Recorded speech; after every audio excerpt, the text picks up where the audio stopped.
Bueno, pois imos co segundo dos paneis. Está a miña beira Carlos Crespo, Manuel Villaronga, Camilo Franco e Marcela Santorum. Este panel de difusión cultural o que pretende é darnos algunha pista primeiro de que erros cometemos a hora de facer chegar as nosas propostas aos medios, en que fallamos nas convocatorias, na redacción, na maneira de dirigirnos a eles, que prioridades se teñen a hora de divulgar as nosas actividades, que expectativas temos cando imos a mirar a prensa e non sai, que podemos facer entre todos para mellorar esta difusión cultural das nosas actividades, porque, como ben dicíades antes, hai un esforzo a hora de programar e moitas veces non se ve recompensado coa asistencia de público. Falla a programación, falla a difusión, supoño que a culpa está un pouco repartida. A miña dereita, Carlos Crespo, licenciouse en Ciencias da Información pola Universidade do País Vasco, leva en Vilagarcía moitos anos e Vilagarcián desenvolvendo diferentes funcións, sempre relacionadas co mundo da comunicación, desde aqueles primeiros inicios como xefe de prensa na Cámara de Comercio ata un incesante labor dende 1995 en diferentes xornais como Faro de Vigo, El Lago de Galicia, case sempre relacionado co ámbito cultural. Dende hai 10 anos é correspondente de Radio Nacional de España en Arousa e foi tamén responsable da área de cultura durante o mandato de Xosé Castro Ratón.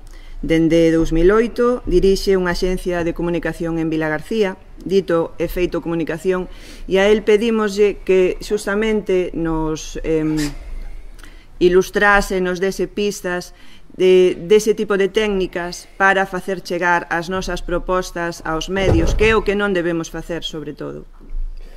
Hola, bons días a todos. Bueno, en primeiro lugar, o responsable da área de cultura era Xosé Castro Ratón. Eu colaboraba con él na parte de comunicación, pero o responsable... bueno, non sei o que dixe. O responsable era él. Bueno, antes que nada, bons días. Moitas gracias por vir a estas xornadas que ojalá tiveran continuidade e, sobre todo, tiveran repercusión e influencia, porque, como ben dicía Cruz, moitas veces non está compensado o esforzo que se fai en tarefas de programación e incluso en tarefas de difusión co despois o resultado. Pero, bueno, 4 pinceladas porque supoño que o máis interesante pode ser o debate que xura despois. Eu só quería darvos 4 pinceladas en torno á difusión específica da programación cultural e, concretamente, no ámbito local, porque moitas veces confundimos. Aquí non hai grandes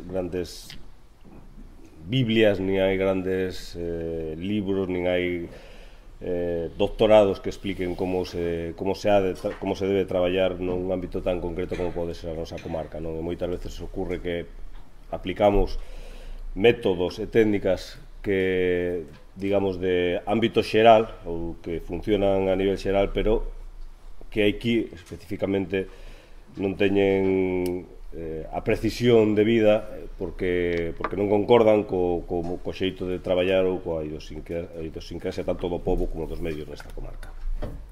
Pero, bueno, eu o primeiro que quería destacar era o dano que a difusión cultural e supoño que a comunicación xeral lle fai a figura do primo, dese primo que todos temos. Porque eso, cando os grupos están contigo, falan, sempre buscan o mellor técnico para gravar ese chisco desa guitarra que despois seguramente nin se vai apreciar no disco, pero que para eles é importantísimo. Ou cando as compañías de teatro veñen, pois teñen aí especial énfase en conseguir que un técnico de iluminación que traballou con eles nunha vez nunha compañía non sei onde poña aquel foco xusto onde se debía, ou cando os que editan un libro se preocupan de que a tipografía que vai nos créditos da portada sexa axustada ao que eles querían. O sea, quero decir que se cuida, os artistas, non? Que a veces che poñen pegas porque as cartelas non teñen o tamaño que corresponde. Quero decir que se preocupan hasta o máis mínimo detalle da creación, penso que como lles corresponde, Pero despois, cando chega o momento da difusión, sempre aparece o primo. Sempre todos teñen un primo, eso xa mo foi meu primo, que teño un primo que fai o cartel, que teño un primo que escribe non sei onde, tal, que teño un primo que conoce un comercial de Radiarosa, entón xa fala con él, e cagámola. E a partir dese momento cagámola. Para min resulta ingrato, non, o feito de que todo ese traballo previo, nun momento dado, se poda botar a perder pola falta de profesionalidade nese último eslabón, non? Entón, aí sí que me gustaría pedirvos a todos os axentes culturais ou vinculados co mundo da cultura que consideredes que é unha parte tan importante, ou se non tan importante, polo menos importante, como calquera outra, a difusión, e que se para todo o resto do proceso invitamos, procuramos, nos comprometemos con profesionais, non deixemos esta outra en mans do primo, que, joder, que pode ter a mellor vontade do mundo, eu non o discuto, pero que seguramente non coñece nin as técnicas, nin os hábitos, nin o xeito de traballar nos medios de comunicación, sobre todo nun ámbito local tan concreto como pode ser este, porque xa vos digo, o sea, ti podes entrar en internet e facer un curso de comunicación, o sea, onte, por curiosidade, puxen comunicación e cultura, Dios mío, había cursos, xornadas, másters, había 40.000 cousas que ao final, evidentemente, pasas, pero ninguén se va a falar de quen traballa en Vilagarcía, de a que hora se traballa en Vilagarcía e de como se chega a xente de Vilagarcía. Entón, eso é un pouco a labor que podemos facer os que levamos aquí traballando moito tempo, todos os que estamos aquí nesta mesa, excepto Marcela, pero bueno, o traballo de Marcela tamén ten a súa peculiaridade, un traballo máis de reflexión, quizá. Traballamos en medios locais, sabemos un pouco a dinámica dos medios locais, e iso a veces é o que se bota de menos. Así estamos acostumbrados moitas veces a que nos cheguen convocatorias de prensa ou notas de prensa ás 8 da tarde. Por cual dices, bueno, vale, que faz? Ou que fan convocatorias de prensa para as 6:30. Eso é normal, esos pequenos erros o primo non ten por que coñecelos, non ten por que coñecer casa, non ten por que saber cal é a dinámica de traballo nos medios, non? Pero que nese pequeno detalle ás veces está a diferencia entre chegar ou non chegar, entre funcionar ou non funcionar, entre conseguir que todo o anterior acade o seu obxectivo ou que se perda, non?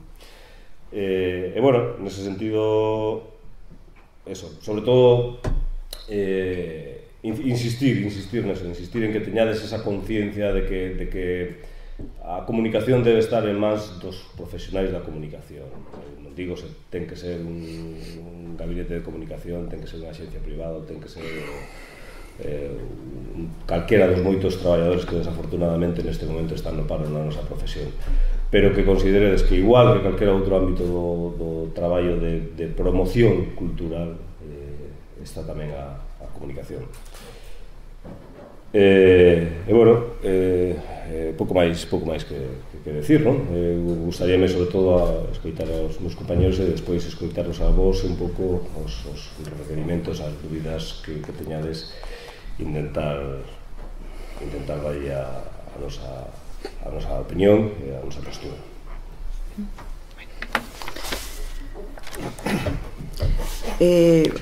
Xa a coñecedes todos os de Vilagarcía moi pequeno. Unha breve presentación de Marcela Santorum. Licenciouse en Belas Artes e Psicoloxía. En 1990 comezou o seu traballo como artista plástica, sendo a pintura o seu ámbito principal de actividade. Desde entón realiza exposicións con regularidade dentro e fora de Galicia, en espazos como a Galería Citania en Santiago de Compostela, Galería Alameda en Vigo, Sala Caixa Vigo, Século XXI en Madrid, Clérigos de Lugo, etc. Paralelo ao seu traballo coa pintura, colaborou coa súa obra en edicións para diversas editoriais como Irindo, Xerais, servicios de publicacións da Diputación ou das universidades. En 1985 comeza a interesarse polas linguaxes estéticas e é coautora dunha análise sobre a obra plástica de Luis Seoane o alquimista, un libro que obtén o premio da crítica de Galicia na modalidade de ensaio. Na actualidade compaxina o seu traballo plástico coa reflexión sobre estética, arte e pensamento, que publica con regularidade en suplementos culturais como o Faro da Cultura, e por eso nos interesaba tamén a súa visión un poquinho máis especializada dentro dese eido.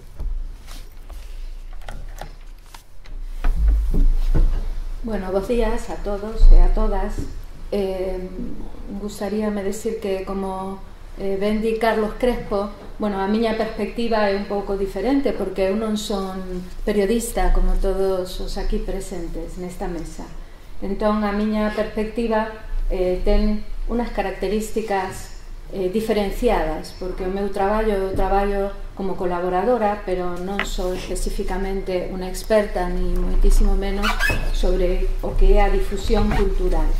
Pero sí teño algunhas observacións que gustaríame compartir neste momento con todos vos, e especialmente na contorna da construcción do suxeito na nosa cultura hoxe, esta cultura neoliberal na que compartimos, na que vivimos dende hai moito tempo. Eu creo que dentro da difusión cultural e a promoción da cultura nas pequenas comunidades como a nosa, creo que non hai interese. Creo que hai pouco interese dende o poder en potenciar, facilitar e enriquecer o desenvolvemento desta cultura, porque creo que o que interesa non é un suxeito reflexivo e crítico, non? Este é un tema fundamental desde o meu punto de vista con respecto aos contidos culturales, o tema da crítica. Creo que o que interesa é un suxeito pasivo frente á cultura, un suxeito con unha conciencia deslocalizada, un suxeito máis concentrado que na colaboración cultural e a participación activa dentro da comunidade, un suxeito introvertido, un suxeito que asuma culpas individualmente. Este é un tema que a mí preocúpame moitísimo e que ten unha difusión moi importante dentro das ideas do poder neste momento, que é xerar culpa, non? Xerar culpa no individuo, unha culpa ao redor dos conflictos sociais e as dificultades sociais e os problemas da cultura. Isto ten un obxectivo moi definido dentro do control da nosa poboación. Entón, creo que dentro deste proxecto, dentro deste suxeito desvinculado da comunidade e desvinculado do traballo da cultura, é verdadeiramente un proxecto de desculturización. Entón, este creo que é un tema moi importante. Cando chegamos na mesa anterior, unha persoa reflexionaba, non, sobre o tema de xerar conductas dentro da propia comunidade. Bueno, precisamente creo que o pouco patrocinio, o pouco apoio que hai á actividade cultural nos espazos e nas comunidades pequenas está precisamente orientada a impedir esta pouca participación, non? E creo que dentro os axentes culturais temos dentro desta condición unha grande responsabilidade, non? Unha grande responsabilidade de comenzar a asumir unha crítica que hoxe non chega. E con respecto a este tema que acabo de enumerar, con respecto a este tema da configuración de este suxeito pasivo e culposo fronte ás dificultades sociais, temos exemplos moi dramáticos. Os suicidios, non?, que ha habido nestos últimos meses de persoas que, en lugar de dirixir a crítica e a necesidade de manifestar a ira frente aos problemas sociais, é unha insatisfacción que está dirixida sobre a súa persoa. Isto non é casual, é dicir, isto é parte de un programa de desculturizar y desarticular la cohesión social que precisamente produce una cultura que é aberta, onde as persoas participamos e onde aportamos a nosa reflexión e o noso pensamento, non? Entón, desde este punto de vista, creo que este desmantelamento da crítica a todos os niveis creo que é algo paralelo o desplazamento do neoliberalismo. E creo que dende, bueno, as nosas posicións, non, dentro dos medios, creo que é unha reflexión moi importante para facer, non? Porque a ausencia de crítica favorece o tema de vincular a cultura, por exemplo, co entretenimento, a cultura coa cousa divertida, isto que chama Bauman a modernidade líquida, non? Creo que isto é posible precisamente por este desmantelamento do pensamento crítico que só pode ser fomentado a través precisamente da cohesión social que dá o movimento da cultura, ¿no? A culturización, é dicir, sin isto é imposible compartir utopías, isto que xa non ten, está como que é moi antigo, non? Antigo isto das utopías. Pero bueno, dentro de esta ausencia de crítica hai outras cousas que suceden e que poden justificarse, non? Coa vinculación da cultura ao entretenimento, pois chegamos a justificar, por exemplo, a falta dun Ministerio de Cultura. Isto é dramático. Dende o meu punto de vista é absolutamente dramático. É no casual, non? Si permitimos con esta falta de crítica a vinculación da cultura a ocio e entretenimento, é lógico logo o argumento de que a cultura é algo prescindible, non? Non é importante, entón non necesita un ministerio. E tamén os recortes, que os recortes verdadeiramente non teño ninguna preocupación polos recortes na cultura, na élite da cultura. Isto non me preocupa nada. Preocúpame moitísimo o recorte na verdadeira cultura, que a verdadeira cultura é a que facemos nós, a que facemos as persoas cando participamos, cando asistimos á Biblioteca do Pobo, cando organizamos unha exposición, cando organizamos o Festival Proxecta, tan importante, que foi estupendo, non? Esta é a verdadeira cultura, non é a cultura patrocinada para unha élite moi poderosa dentro da cultura e que o obxectivo non é precisamente ni concienciar ni cohesionar a unha sociedade, sino que hai uns obxectivos moi particulares e moi individualizados. E tamén gustaríame chamar a atención dentro de este programa, de acabar coa crítica, algo que é evidente, non? Desde fai moito tempo que os intelectuais han perdido a vinculación absoluta coa poboación.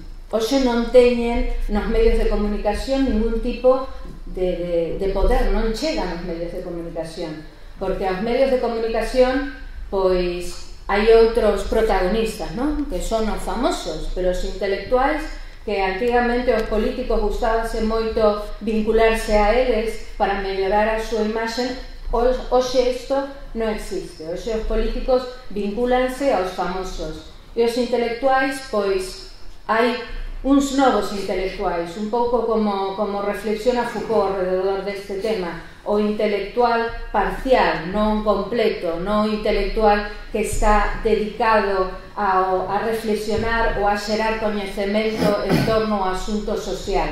Temos hoxe os intelectuais parciais, que son uns intelectuais, pseudointelectuais, que están máis ben abocados aos seus propios intereses e non aos intereses dunha comunidade. Isto no caso das artes plásticas, que é un tema que a mí interésame moito porque é onde o meu mundo, obsérvase moi ben, non? Este cambio da intelectualidade, é dicir, fai moito tempo os pintores relacionábanse coa intelectualidade e eran os propios intelectuais os creadores dos relatos, non? Os creadores da argumentación ao redor do traballo do artista, entre eles os deseñadores das utopías. Hoxe isto ha desaparecido. Os intelectuais han perdido todo o seu poder neste ámbito e, por suposto, aparecen uns novos intelectuais que son os pseudos intelectuais, non? Os chamados, no caso da arte, os curadores, que en realidade non teñen ningún tipo de obxectivo no cambio da realidade social. É dicir, ali as alianzas son obxectivos específicos e obxectivos individuais. Entón, para rematar xa, eu creo que dentro deste panorama bastante desolador onde domina o autoritarismo destas democracias sin libertades, e o vitimismo. Creo que a única forma de crear coñecemento que poida confrontar con este poder neoliberal tan forte é precisamente a de reconducir o pensamento crítico, porque como estamos hoxe é imposible afrontalo, non? Dende a definición que temos hoxe desta cultura dirixida a unha élite moi definida e con unos obxectivos moi lonxe da verdadeira cultura, non? Esta que é a nosa, que estará seguramente máis desprotexida fronte á lei de mecenazgo, non? Que a lei de mecenazgo preocúpame o mantenimento dos grandes proxectos, non? Das estructuras arquitectónicas baleiras. Preocúpame precisamente o financiamento da cultura real, desta, da nosa, a que necesitamos todos os días, e a que verdadeiramente é o verdadeiro tecido cultural da nosa sociedade. Entón, eu creo que a resposta é esta, non? A resposta é precisamente recuperar un pensamento crítico e crear unhas posibilidades que den lugar a un novo suxeito, non? Un suxeito novamente decidido a traballar, a cohesionarse socialmente e a buscar as responsabilidades onde verdadeiramente están, que son nos nosos xestores e nas estructuras do poder. Bueno, e nada máis. Moitas gracias. Entonces de pouco aplaudir, coño. Están fríos. Están fríos, hai que chamar ao alcalde que poña calefacción, a ver se... Manuel Villaronga, o único Vila García da mesa. Estou pensando. Eso sonou a acusación. Non é seguramente a persoa que nos pode dar moitas claves, bueno, polo menos neste panel. É licenciado en Xeografía e Historia coa especialidade de Historia da Arte e xornalista colexiado. Desde o ano 87 ao 99 traballou como redactor na edición de Arousa de La Voz de Galicia, sendo un dos membros do equipo que a puxo en marcha a edición. Dende o 99 ata hoxe dirixe a área de comunicación social do Concello de Vilagarcía, que é a encargada, entre outras tarefas, da difusión das actividades culturais do Concello. Ten publicado varios libros sobre a cidade e obtivo varios premios pola súa labor de xornalista e historiador. Entre os publicados destacan Vilagarcía, Vilaxoán e Carril, de los ayuntamientos constitucionales a su fusión en 1913, que foi premio de investigación da Diputación de Pontevedra en 1989, e Vilagarcía y el mar, Historia del Puerto, unha obra escrita en colaboración co historiador Marcelino Abuín. En 2005 publicou tamén a Vilagarcía das Bellas Postais. Pois, Manu, para adiante. Bueno, primero agradeceros la invitación, porque, como lo dije a Cruz el otro día, me creó un dilema, ¿no? Teniendo en cuenta del tema que se trata, cuál es el fondo de la cuestión, y teniendo en cuenta que soy parte del fondo de la cuestión, si venía malo y si no venía peor, ¿no? Entonces me permití escribirlo para no salirme de lo que quiero decir. Los que me conocen ya lo saben, pero por eso agradezco que se me dé esta oportunidad para decirlo en alto, ¿no? Lo que llevo rumiando mucho tiempo. Teniendo en cuenta mi formación y mi profesión, teniendo en cuenta que me dedico profesionalmente a la comunicación desde hace 25 años, primero en La Voz de Galicia y después en el otro lado, en el Concello, y teniendo en cuenta además que de vez en cuando también soy productor, comillas, de cultura, quiero dejar sentado desde ya que a pesar de eso, o quizá por eso, con respecto al tema que nos trae aquí, soy pesimista. Es decir, pesimista en cuanto a que optimista bien informado. O por seguir la tecnología de Humberto Eco, soy más apocalíptico que integral. Desde que llegué al Concello un lejano día de 1999, uno de mis objetivos fue intentar poner orden, y si no orden, al menos método, en la comunicación de la cultura. Y en este sentido he de reconocer que obtuve y obtengo más fracasos que éxitos. En estos 25 años he conocido concejales de cultura y de los otros, de todos los estilos y tendencias políticas. Y a efectos de comunicación, pocas diferencias hubo. Uno puede salir en más o menos fotos y gastar más o menos dinero. Pero si nos olvidamos del público, si no se cree en lo que estamos haciendo, mucho o poco, el resultado es parecido. Desde mi experiencia, creo que lo que falta en primer lugar es una idea clara de qué es lo que se quiere hacer y, sobre todo, falta de evaluación.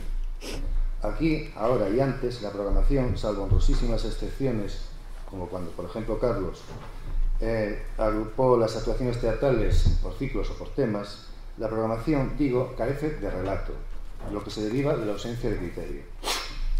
El ejemplo más claro son las exposiciones de arte. En mi opinión, la supuesta devolución de la sala Río Briones, por citar un caso, no viene tanto de que se pretenda reducir el espacio de la sala, lo cual, se ha dicho de paso, me parece una barbaridad. El problema, opino, es que no hay criterio porque tampoco hay asesoramiento a la hora de decidir quién puede o debe exponer en esa sala. En el campo de la Lomba no puede jugar cualquiera, ¿verdad? Pues en la sala de Río Briones no se puede exponer cualquier cosa. En general, creo que se trabaja a salto de mata, a lo que llega, a lo que caiga, a lo que esté de oferta en el súper, y esta era la explicación del convenio con Caixanova. Lo importante parece que es llenar casillas del calendario, porque total nadie evalúa nada. Es de absoluta traca, por ejemplo, que se gasten como se gastaron 6.000 o 7.000 euros en un catálogo para una exposición que, además del día de la foto, solo se puede visitar en horario de oficina de lunes a viernes. Si en el futuro un historiador solo se fiera de los periódicos, podría llegar a la conclusión de que a principios del siglo XXI en Vilagarcía hay una gran actividad cultural. Pero si ese mismo historiador se preocupara de ver los aforos de las actuaciones teatrales y musicales o de las visitas a las exposiciones, igual la conclusión era otra. Para que esa programación, buena o mala, con o sin relato, llegue al público, es evidente que hace falta comunicarlo. Nosotros, desde luego, lo intentamos. En el 2006 creamos una web específica de cultura y de fiestas. Murió apenas 2 años después. ¿Por qué? Por inanición. Por mucho que nos empeñamos, fue imposible conseguir que desde las concejalías implicadas se siguiera un método tan sencillo como que cualquier contrato o cesión de instalaciones culturales llevaría implícita la creación de una ficha que se convertiría en la base de la información de la web y de los correos electrónicos a enviar al público interesado, organizado además por temas de interés. No fue posible. Eso sí, después, con nosotros al margen, se puso en marcha hasta 3 veces un sistema de correos masivos que tampoco funcionó. ¿Por qué? Porque se trabaja a salto de mata y lo mismo recibes hoy 3 correos que ninguno el próximo mes. Con el agravante de que cuando lo quieres hacer en serio, y esto conecta con lo que decía Carlos sobre la profesionalidad, pocos se van a fiar. También se intentó hacer un boletín mensual, afición favorita de cada concejal, así como llega al puesto. Normalmente sale el primer número y a esperar al siguiente concejal, quiero decir. ¿Por qué? Por lo mismo que los correos y la web. Otra cosa es la cartelería, la presencia en la calle. Llevamos años pidiendo una ordenanza de publicidad. Con ello, no solo se conseguirían nuevos espacios físicos, estables y referentes para el público, como MUPIs, marquesinas, paneles colectivos, sino que se sacaría del medio toda la atrapallada con que nos tropezamos todos los días. Pero tampoco. Del mismo modo que en Internet existe la ceguera al banner, también en la calle existe la ceguera al cartel de escaparate. Porque carteles en la calle, en las papeleras, en los contenedores, en los fustes de las farolas y hasta en los árboles, los hay a cientos cada semana. Y a todo esto, los carteles hay que pensarlos, diseñarlos, imprimirlos y distribuirlos. Y esto tiene un coste que es de lo que se olvida todo Dios cada vez que hay que programar. Y no hace falta empapelar toda la ciudad. Si uno quiere saber cómo va en el escalafón, solo tiene que acercarse a Galerías Eduardo. No hace falta llenar de esquelas todo Vilagarcía. Y claro que el presente, no sé si futuro, pasa por Internet y por las redes sociales. Pero cualquiera que conozca el concello o sus aledaños sabe, y si no se lo cuento yo, que la creencia de los informáticos, y podría decir que de los gobiernos en estos medios, es la misma o parecida que en la programación cultural seria, metódica y rigurosa. Por poner un ejemplo, a nosotros, que mantenemos 7 webs, nos llegaron a dejar con un solo acceso a Internet, eso sí capado, no vaya a ser, y desde luego nada de Facebook, ni Twitter, ni todas esas armas del maligno, ¿no? Así las cosas, comprenderéis que, como cantaba Coquemaya, no hay manera. Ahora bien, y volvamos al principio, por muchos obstáculos que removamos, por mucho empeño que pongamos, si no hay criterio a la hora de programar, si no se cree en lo que se está haciendo, si no se invierte en medios técnicos y humanos, ya podemos enviar los tweets que queráis, que poco vamos a avanzar. No sé si futuro, pero desde luego sí el presente pasa por trabajar en red. Efectivamente, pero también para generar cultura, no solo para comunicarlo.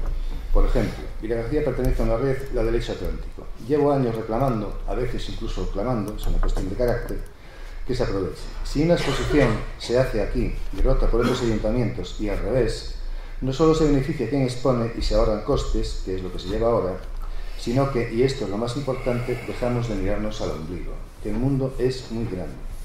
Y trabajar en red también significa que todos, y no solo las instituciones, debemos implicarnos. Os podría contar 1000 anécdotas sobre cómo y cuándo nos llegan las propuestas de los distintos colectivos para realizar programas, carteles y notas de prensa después de pasar por el crimen. O como cuando esos colectivos quieren hacer una rueda de prensa, terminan convirtiéndola, no sé si en una asamblea o en una tertulia, con el que el mensaje sale como sale. Y desde luego, los medios también tienen su propia cuota de responsabilidad. No es la primera vez que veo una crónica de un acto que finalmente se suspendió. También, trabajar en red significa también que iniciativas tan saludables como el SPAF de Mister Misto no sea algo ajeno al concello, sino que aproveche sus canales de difusión.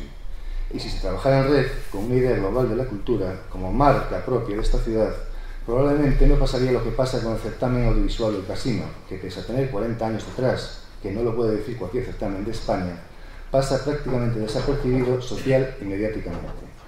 En definitiva, creo sinceramente que con independencia de los tiempos en que vivimos, la solución al problema que hoy se plantea aquí pasa por un cambio de modelo de gestión, incluso de mentalidad. Hoy, la inmensa mayoría de los actos programados son para espectadores pasivos. Una obra de teatro, un monólogo, una película. Falta interactuación. Por ejemplo, una exposición de grabados puede estar muy bien, pero la muestra de un fotomaratón en el que los ciudadanos nos muestren cómo ven su ciudad tampoco tiene por qué estar mal. En mi opinión, la gestión está dominada por el sota gallo rey, sota gallo rey, sota gallo rey y falta producción propia. Otro ejemplo. En el año 2003 yo mismo redacté una nota diciendo que se preparaba una exposición retrospectiva de Balbino Costa. Desde entonces pasaron 9 años y 4 concejalías. Y 4 concejales. Sigue en estudio, supongo. Desde mi punto de vista, el cambio de modelo pasa también por la generación de recursos. Por ejemplo, con los patrocinios. Además de la ley de mecenazgo, hay ayuntamientos donde existe una ordenanza específica ante patrocinios. Aquí no está y se le espera. El cambio de modelo pasa asimismo por estar atentos a la jugada. Hace 4 años dejamos pasar la oportunidad que nos daba el bicentenario de la Guerra de Independencia, que nosotros, solo nosotros podíamos celebrar porque para eso fuimos los primeros. El año que viene se celebra el centenario del nacimiento de Vila García Barosa. Es una oportunidad única desde el punto de vista cultural y comunicacional para poner a Vila García de nuevo en el mapa. De todos depende, y no solo del concello, aprovechar esa oportunidad. Y por último, el cambio de modelo pasa, en mi opinión, por distinguir entre gasto e inversión en cultura. El talento es el futuro de una ciudad y de un país. En todo caso, y como diría Groucho, estos son mis principios, pero si no os gustan, tengo otros. Moitas gracias. Moi ben, pois a miña esquerda Camilo Franco, escritor, xornalista, crítico teatral. Foi delegado aquí en Vila García de la Voz de Galicia. En ese xornal segue traballando como especialista cultural, ademais de colaborar con diversos medios, entre eles a Radio Galega no programa Diario Cultural. Ten publicados como escritor varios libros en diferentes eidos, no eido da narrativa A lúa no cénite e outros textos, En malos pasos, Por conto alleo, Palabras contadas, que deu pé á exposición homónima da Fundación Luis Seoane, organizada dentro do proxecto Edición, e máis a un espectáculo en compañía do músico Magín Blanco. No campo do ensaio ten obras publicadas e acaba de presentar 10 obras na vida de Roberto Vidal Bolaño, un libro de divulgación sobre a vida e sobre todo a obra do dramaturgo, escritor e actor ao que se dedican as letras en 2013. Coparticipou tamén en varias obras colectivas, entre elas Narradores de Cine, da que foi coordinador, Alma de Beiramar, Níxer. Foi un dos pioneiros en facer literatura na rede, no portal Vieiros, no que publicou Por conto alleo, e necesariamente Xe, a razón máis quente. Camilo Franco é un observador que utiliza a ironía como ferramenta e seguramente rematará esta exposición dicindo cousas ben interesantes.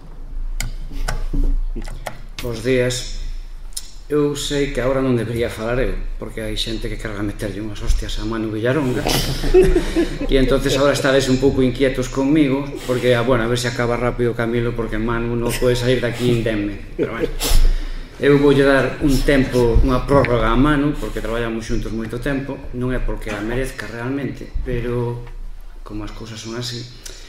Eu o primeiro que vos quería decir é que en realidad eu non son xornalista, eu traballo nun medio de comunicación que son cousas radicalmente diferentes. É dicir, hai moitos anos que os xornalistas abdicamos da nosa condición de tal porque tiñamos necesidade de pagar alquileres, hipotecas e todas esas cousas, e así como foron pasando os anos foron complicándose esas condicións. Entón todo o mundo di, bueno, é xornalista e tal, non, eu traballo no medio de comunicación e nese medio de comunicación teño unhas exixencias que non, é dicir, eu realmente acepto as ordes de xente que eu sei positivamente que ten moito menos talento que a min, e esta especie de domesticación que acepto é o principio da miña miseria, pero tamén é o principio da miseria na que nos movemos.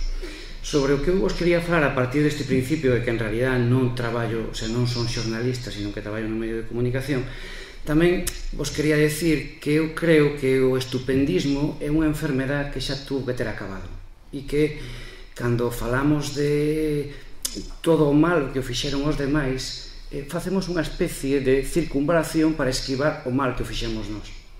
Como eu traballo nun medio que se chama La Voz de Galicia e que despois da CIA e do Vaticano é un dos sitios peores do mundo a respecto do que din as redes sociais, a miña parte de culpa xa teño asumida, basta con que entre nunha mesa redonda na que se diga este tío traballa na Voz de Galicia para dicir ti estás acabando co país. Bueno, pois vale, eu acepto a miña parte de culpa. Eu non estudiei xornalismo e iso é unha cousa que agradezco mundialmente porque que 5 anos máis tirados. Entonces vou de culpable pola vida, e aparte me apellido Franco, tiñas todas. Bueno, entonces eu asumo a miña parte de culpa, todo o que facemos mal, e facemos mal moitas cousas. Pero cando falamos de cultura, e eu entendo todas as grandes palabras que se producen alrededor da cultura, eu entendo todas as grandes vocacións que hai alrededor da cultura e entendo todas as grandes intencións que hai alrededor da cultura. A mí me gustaría que cando chegáramos a estes puntos de verdad soupera cada un o que estamos. Entonces, eu creo que en realidad estamos no mar da confusión que é a sociedade en este momento. Na cultura hai máis confusión todavía, porque cantos máis egos participan, máis confusión hai, non? É dicir, acabamos por confundir o que nós queremos co que debería querer todo o mundo. Entón, por ese lado, e atravesando que realmente os que traballan en medios de comunicación están no medio, é dicir, nin tan siquiera teñen unha pared na que apoiarse,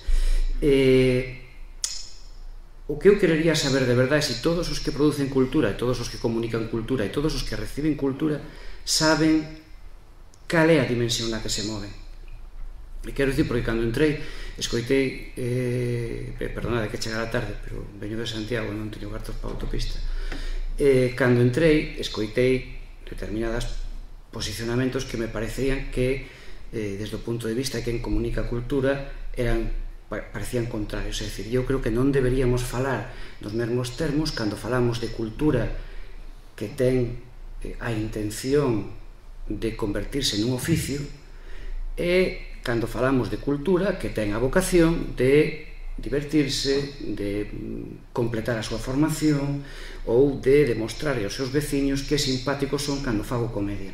Porque en realidad estamos falando de niveles diferentes e a confusión deses dos niveles vai nos dar unha especie de mapa completamente erróneo. É dicir, unha cousa é que todos queiramos ser Luís Tosar, que me parece estupendo, só basta con que nos caiga o pelo, e outra cousa é que nós participamos nun grupo de teatro aficionado ou teñamos un grupo no que facemos permanentemente a mesma versión dos Beatles todos os días, pero eses dous niveles non teñen nada que ver co que en realidad a sociedade entende que é cultura. Entonces, desde o punto de vista da comunicación profesional da cultura, eu creo que o primeiro punto para quen a produce saber a quen quere chegar. E eu, de verdad, que a veces escoito a xente e entrevisto a xente e a xente me conta as súas películas, e tamén vos podo asegurar que entrevisto a xente que ten moito menos talento que a min, eso seino, e son moi discreto. e doume conta de que hai unha confusión sobre a donde queren chegar e canta xente queren ter do outro lado. Por que? Seguramente unha das grandes confusións bueno, pois eu escribí un libro de poemas, é un libro de poemas estupendismo, ou fago danza contemporánea, e o que eu quero en realidad é encher auditorios de 700 personas. Vamos ver, non? Vamos estudialo, porque probablemente cando tú chegas a comunicar eso, estás facendo unha composición de lugar na que crees que todo o mundo pensa como a ti, non? E ese é o gran misterio de por que goberna Feijóo, porque todo o mundo crees que pensa como a ti e sin embargo está gobernando Feijóo. Entonces, desde ese punto de vista, unha cousa é o que queremos comunicar profesionalmente ou aquela cultura que se quere comportar profesionalmente e que de verdad que é honrada, é dicir, que non é malo vivir da cultura e incluso a mí me parece interesante. E outra cousa é a cultura que se produce. En isto, para ter unha guía fácil, creo que deberíamos pensar no deporte. É dicir, unha cousa é que ti sexas baloncestista profesional e outra cousa é que botes pachangas os domingos cos amigos. E nin os medios, o sea, decir, a xente non vai pagar por verme fallar os tiros un detrás de outro. Non, e a xente vai pagar por ir ver o Obradoiro. A outra cuestión é si, cando comunicamos estas cousas, pretendemos que a comunicación funcione no mesmo plano. Entonces, eu vou a dar unha roda de prensa sobre a pachanga e non virá nadie. E ao que veña, voulle botar a bronca, voulle dicir, ti que faz aquí, profesionalmente. Entonces, no mundo cultural sucede, e isto, si tendes paciencia antes de hostiar a Manu Villaronga, ainda me dá tempo a contarlo, no mundo cultural sucede que moitas veces os emisores están moi confusos con respecto a quen queren chegar, e isto procede de unha especie de como diría eu, de comportamento que temos en xeral na cultura galega e que se foi alimentando cos anos e que ninguén, o sea, non veu ningún comandante a mandar parar, pero fomos alimentando un comportamento extraño e agora estamos no rebote dese comportamento en realidad. Entonces, como diría eu, durante moitos anos, hasta que eu cumplín a maioría de edad, máis ou menos, o consumo de cultura en Galicia, e en especial de cultura galega, estaba moi relacionado con unha idea de militancia e con unha idea de obrigación. É dicir, en certo modo representaba unha actitude, e esa actitude implicaba que había que consumir, eu vou utilizar a palabra consumir para provocar un pouco, determinado tipo de cultura, incluso en algúns casos cando aquela cultura non cumplía determinados mínimos artísticos, non? Pero gracias á Constitución española, pues nos dotamos dun determinado sistema autonomista e a través dese, que la palabra dotar é sempre sospeitosa, non? Pero a través dese sistema autonomista nos dotamos dunhas institucións e a través desas institucións nos dotamos de unha serie de instrumentos e de ferramentas, entre as que iban as que estaban destinadas a promocionar a cultura propia.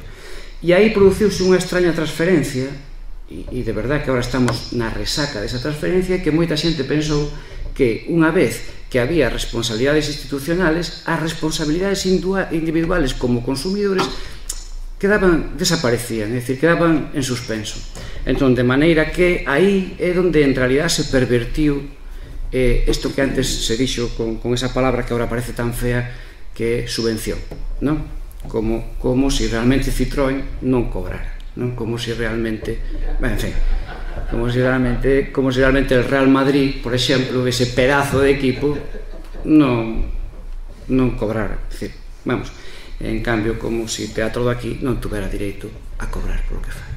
Bueno, entonces, en ese momento, cando aparece o Parlamento galego e todas as institucións relacionadas, unha gran parte dos galegos en aquel momento, pois debemos pensar, bueno, pois agora xa existe quen se ocupe da cultura galega, xa non é cousa mía, xa non é cousa miña, vou seguir comprando libros de Antonio Muñoz Molina. non? E aí, a ver, estou parodiando un pouco, pero non pensedes que estamos tan lonxe desto, entonces aí, digamos, nese momento pasaron dúas cousas, e unha delas máis grave, o sea, a primeira é que a maior parte dos produtores de cultura víronse obligados a depender máis dese sistema de subvencións que tanto se critica, e a segunda é que os usuarios da cultura galega abdicaron do seu papel decisivo de, mediante a entrada que compro ou mediante o libro que pago, estou decidindo quen sí e quen non.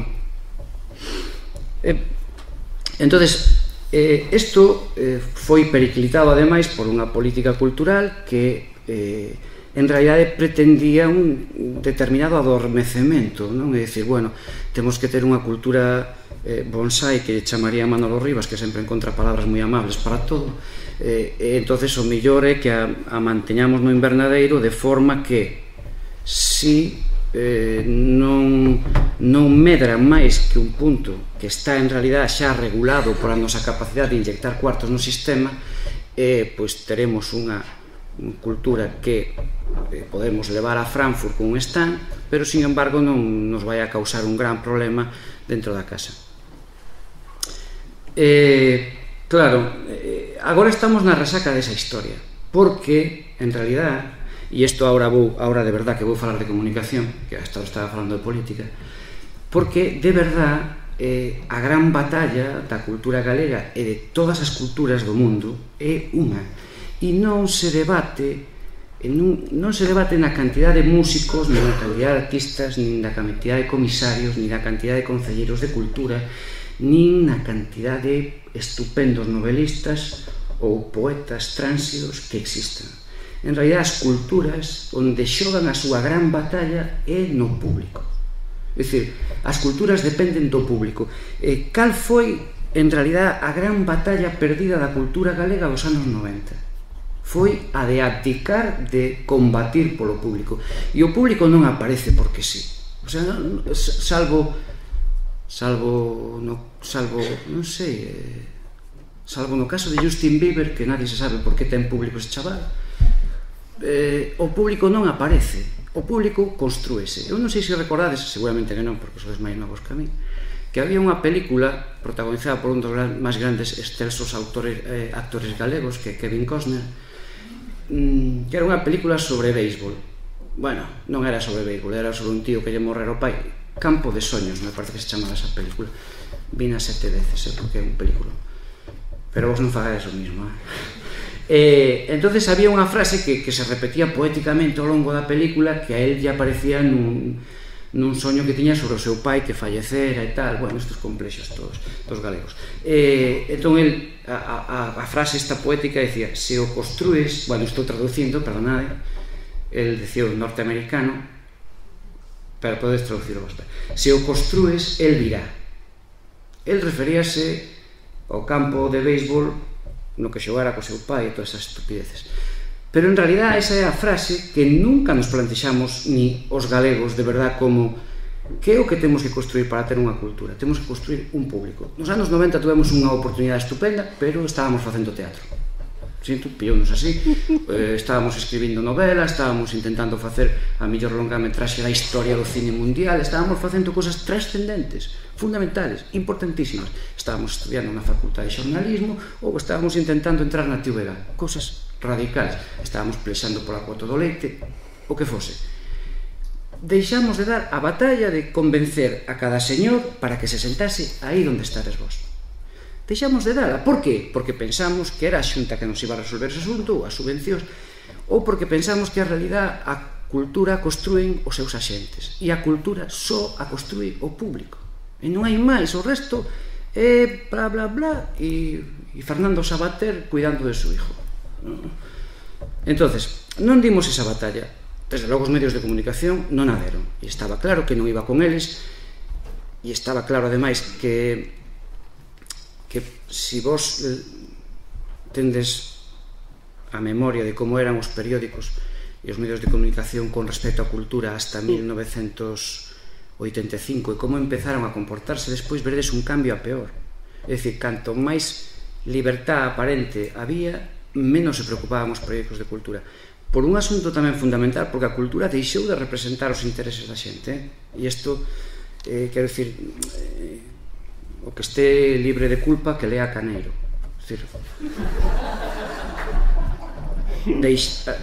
Eu entendo que hubo un momento da alegría oitentera que todo o mundo dixo, bueno, esta é a nosa, agora xa me podo ir ao meu estudio a escribir novelas de 1500 páxinas sin preocuparme do que pase no mundo.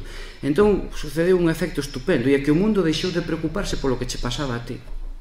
E cando chegaches á calle coa tua novela de 1500 páxinas, resulta que había unha señora que vendía a historia de Harry Potter. Entón, hostia, que putada, pero isto non está en galego. Entón foi alguén e traduciuna, e aí se acabou a tua capacidade. Cando renunciamos a esa batalla, e esa batalla viuse vir porque, en fin, non vamos citar aquí o bipartito, que está moi mal visto últimamente, pero ese foi o momento no que nós teríamos que ter pelexado polo público, pero non os medios de comunicación, que, de verdad, que é unha parte ínfima desta actitude, sino os artistas, os productores, os comisarios, os que montan concertos. E agora que estamos na resaca de todo ese fenómeno, cal é a resposta que nos dan a todo isto? É que hai que tecer redes. Claro. E entón a xente inmediatamente, porque temos un pensamento inmediato que é moi cabrón, dice, Facebook, pero que non se fala deso, non. Estamos falando que cando ti montas unha obra de teatro, ou escribes unha novela, ou a publicas, ou faz performance, ou eres de un grupo de danza contemporánea e estás todo o día arrastrándote polo chan do auditorio, tes que entender, e esta é a miña teoría, que non é necesariamente a boa, pero é a miña, que así como avanzas no traballo artístico, tes que avanzar no traballo de comunicación. E o traballo de comunicación e de verdad, non é chamar aos periódicos. Eso é a menor dos traballos que tes que facer de comunicación. O traballo de comunicación non é ter un Facebook apañado no que dices gracietas, porque gracietas temos todos. Mira, eu levo aquí 15 minutos falando e dixen 15, polo menos. Entón, non, hai un traballo que vai un pouco máis alá, e é que cando estás pensando no que estás facendo, tens que pensar no público que estás intentando construir con eso. Que non se trata de entregarte de pernas abertas aí ao público e venid a mí que yo cualquier cosa. Non, trata de saber cal é o público que buscas. E ese público, e isto teño que dicilo a favor da humanidade, é super agradecido cando encontras, porque eu incluso coñezo xente que fala ben de mí. En Vila García non vos preocupáis, aquí deixei un rastro terrible. A construción dese público é tan importante, e o digo sin trascendencia, como a construción da obra. Eso non se entendeu nunca, en parte porque houve un discurso artístico que é curioso, que é paradóxico en certo modo, e era que quería o público sin público. É dicir, esta idea de que o público ten un grado de comprensión ou de inteligencia que está, como diría eu, sin que sone mal, que está lixeiramente por debaixo do artista, non? Entendendo o público e o artista como términos moi xenéricos, que non é verdad, que non se trata de que todos vayan a ver Crepúsculo. Toda esa xente por algún motivo vai, e está claro, pero non toda a xente ten o mesmo nivel intelectual que o actor protagonista. Normalmente o público é superior ao artista, non? Como ben sabe polas películas de Bruce Willis, non? O público é superior ao artista. A veces parece que non, e este punto de non colocarse á mesma altura do público, é dicir, de non subir ese escalón, tampouco axuda na comunicación. Entón eu creo que hai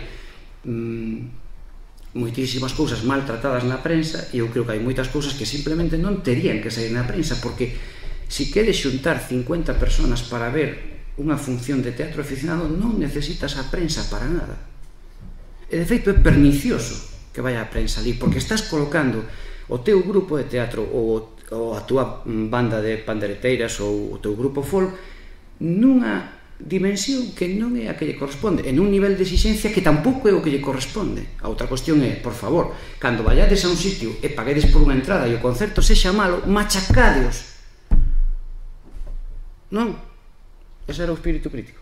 Ben, está. Esa é a construción do público. E o público ten que ser soberano, xa que a soberanía agora non la racanea, pois polo menos no mundo da cultura sede soberanos.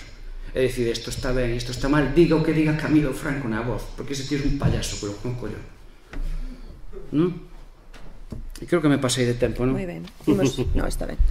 Pero ahora vamos a facer unha excepción, porque sodes super rácanos aplaudindo, porque eu vi intervencións que merecían un aplauso e quedastes aí. Ese non é un bo principio como público. Mira como vos tangan, ahora si aplaudistes. Carmen, non me enseñastes nada, Moi ben, pois agora temos uns minutos para interactuar, como diría Manu, e para non ser espectadores pasivos deste panel, así que tedes a vosa oportunidade. Non sei quen anda por aí con... Bueno, ou sin micro, que se escoita ben. Que a diferencia da maioría entre profesional e amateur, vale? En mi caso, por ejemplo, el Festival do Norte... Un micro. Está aí.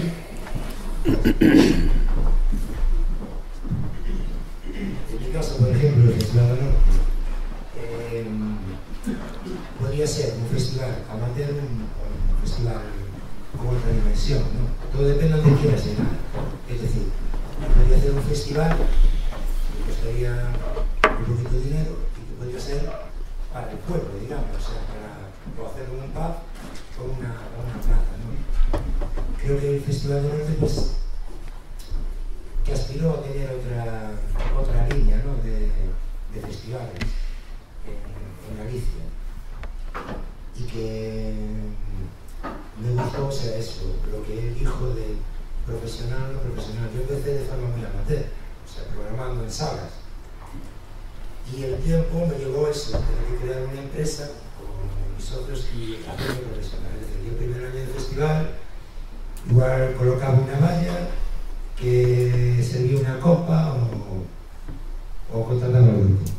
Entonces, con el tiempo nos fue llevando un poco a profesionalizarnos, digamos, ¿no? Cada uno limitó sus funciones. Susana lleva lo que es comunicación, yo llevaba más lo que es contratación de bandas y desarrollar más el tema de producción, ¿no? Y creo eso, pues explicar un poco a dónde queremos llegar, ¿no? Si quieres que sea una cosa local o quieres que sea una cosa más digamos, ¿no? Entonces, nosotros lo que intentamos captar fue traer al público de fuera, digamos, a biografía. Normalmente tratamos un público de biografía un 10%. Y bueno, pues eso nos ha ayudado. Bueno, pues los festivales más respetados, por recibir la línea, desde sus orígenes, y haber tenido de acercar aquí a biografía más de 300 artistas alternativos, antes eran muy alternativos, y claro, son más conocidos, pero es un poco también gracias a los medios de comunicación, que yo creo que también son necesarios. Y más en los tiempos, yo tengo 4 o 5 personas, digamos, que son, cuando leo las críticas de discos, son de los más fiables, ¿no? Porque hay mucha información, digamos, en la red, pero realmente fiable no tanto. Entonces yo creo que es necesaria los medios de comunicación, más en los tiempos de los tiempos. Moi ben, non sei, quen levantou por aí a man? Gracias. Belén. Que a mí me parece un pouco injustas as intervencións, sobre todo de Camilo e a de Carlos Crespo, porque desde o sector da producción de espectáculos sí é certo que muchas veces se descuida toda a imaxe promocional e todo eso, pero tamén é certo que por moi coidado que este, un pode mandar unhas fotos preciosas á prensa, pode mandar unha nota perfectamente elaborada e a foto que vai sair o día seguinte é a do concelleiro sentado na roda de prensa e a información que vai a sair é o concelleiro ao lado de tal e ir anunciando tamén todo o resto de toda a programación que igual ten ou igual non ten o concelleiro. A nota de prensa non sei que fan os periódicos con elas, non? Desde Teatro de Aquí chegamos incluso en unha etapa ao extremo de non ir as rodas de prensa, a ver se así conseguíamos que en vez de sair esa foto, pues saíra un novo espectáculo. Podes facer uns carteles magníficos que despois nos concellos non se pegan ou que os meten en vitrinas asquerosas como as que ten este concello aí na entrada do auditorio e que parece que están anunciando unha cousa que estivo programada o ano pasado como mínimo, ou o século pasado ou algo así. O sea, os responsables non son só as compañías. E con respecto ao da creación de públicos, pois efectivamente, claro, hai que traballarse moito a creación de públicos, pero tampouco escoitei no discurso de Camilo todo o que fai en contra da creación de públicos, todas as campañas, toda a cobertura publicitaria e a maneira en que a política cultural de cada concepto, vamos. Que se chegas a un sitio e hoxe un espectáculo como está Luis Tosar, ten un costa 30 euros a entrada e calquera espectáculo galego, porque é galego, costa 4. Si eso non incide na creación de públicos, bueno, eu creo que se está dando unha información, que se está dando unha información negativa e que ademais se dá desde o poder, desde que controla os medios de comunicación e que eso imposibilita calquera traballo que unha compañía poida facer e que está un día en cada plaza, co cual é bastante difícil crear público. Bueno, por alusións... Non, só un par de cousas. Os cartéis que son de actuacións do ano pasado hai, que realmente suele ser certo, as actuacións que se anuncian moitas veces nese panel que foron xa o ano pasado.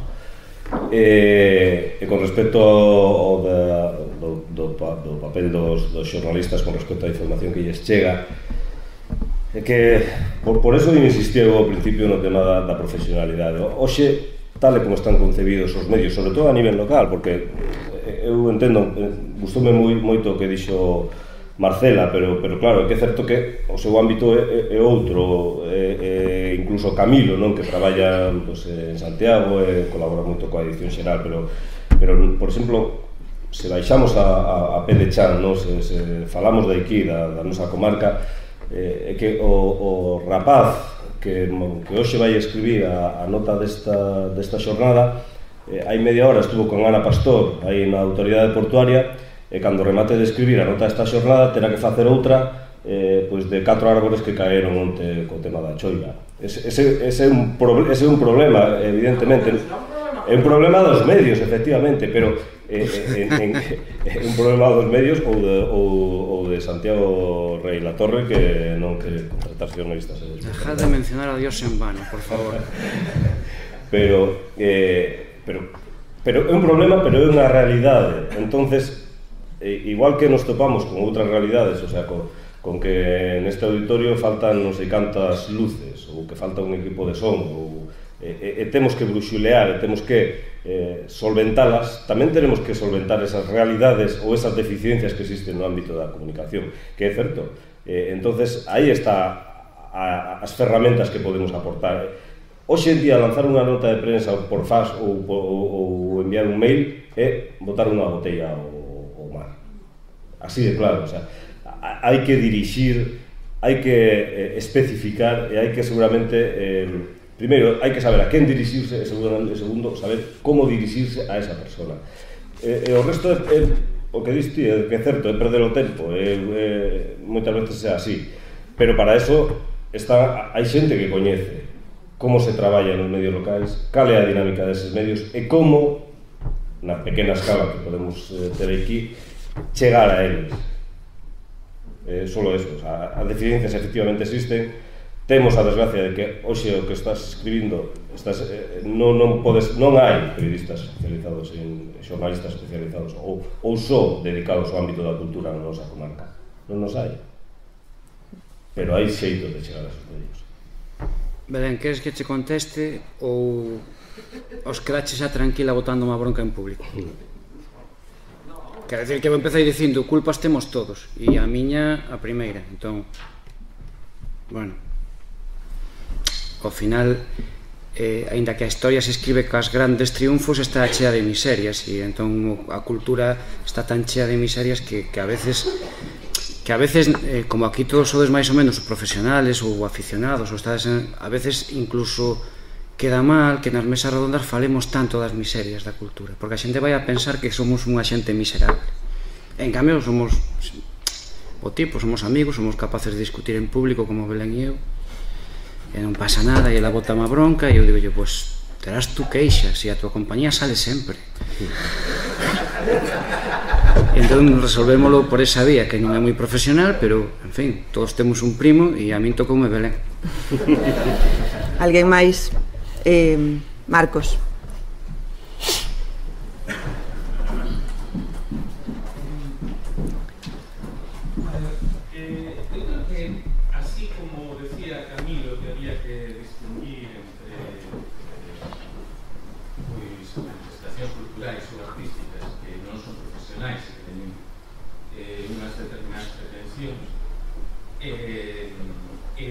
Un tipo de cultura que sí intenta ser ou estar máis ou menos profesionalizada. Creo que tamén hai que distinguir entre o que é información cultural e o que están publicando os xornais ahora mismo. Estamos falando de que para a cultura, para a Voz de Galicia, é ocio e cultura. Joder, tío, xa advertín, deixade a voz, por favor. Dixo no principio xa porque sei o que pasa. A ver, falo de dico, sociedade e cultura, onde cabe tamén a duquesa de Alba as súas bodas ou ao lado de un extremo de calquer cousa, non? Entonces, eu creo que habería que empezar a pensar, a ver, asumindo que todos os creadores temos de alguma forma culpa de non ter formado un público, pero si se pode contar cos medios de comunicación generalistas para difundir cultura, ou si a página media que dedican 2 páginas se vai a seguir usando para información publicitaria, que é o que se emplea habitualmente, non? O sea, para mencionar cousas. Porque, a ver, por exemplo, Camilo que está aí, a mí me produce unha envidia tremenda que poida salir no diario cultural e poñer a parir un espectáculo de Carlos Blanco, o Paisano, ou algo así, non lle gusta, pero no xornal para o que escribe nunca faría eso con unha película. Queda no territorio da mención, que é o máximo que podemos aspirar nos medios de comunicación, ¿no? A unha mención sin ningún tipo de valoración ni de crítica sobre as cousas que se mencionan. Por último, xa, para acabar, creo que esta é unha mesa na que se fala de comunicación e onde hubo máis tempo dedicado a falar dos problemas e dos inconvenientes que hai desde o lado da creación e a facerse cargo dos propios problemas que hai desde o lado da comunicación. A que hora empeza a seguinte mesa redonda? Xa, bueno, pois sinto por os concelleiros todos porque quedades en mesa redonda porque vou falar eu. Por 2 asuntos. Primeiro, porque entendendo todo o que dis, ti sabes, e eu sei que estás mesturando as cousas. E eu empecé a miña intervención dicindo non son xornalista, traballo no medio de comunicación e polo tanto hai moitas cousas que están fora de min e tú e todo o mundo me pode dicir coño Camilo, pois máis combate, neno, combate contra arriba, vale, e dille aos teus que che deixen escribir o que queiras.